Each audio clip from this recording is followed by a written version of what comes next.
Dhaka medical college এবং burn ইউনিটে ঘুরে ঘুরে দেখেছি। প্রত্যেকটা পেশেন্টের কাছে আমরা গিয়েছি, উপদেষ্টা মহোদয় ছিলেন, সাজিদ ভাই ছিলেন, আমরা অন্যরা ছিলাম।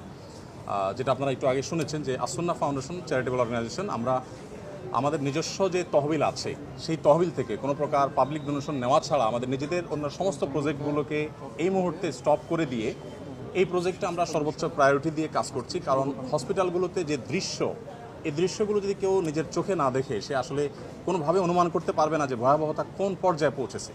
এই মাত্র আমরা বার্ন ইউনিটে একটা এসডিউতে একজন পেশেন্টকে দেখে আসলাম, তার মুখাবয়ব দেখার পর নিজেকে কন্ট্রোল করা খুবই কঠিন।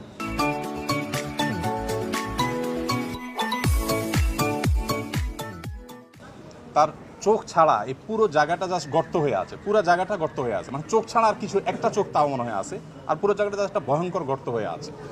তো আলহামদুলিল্লাহ আমরা এর আগে সাজিদ ভাই এসেছেন, এই পেশেন্টেরই আগের অবস্থার তুলনায় এখন অনেক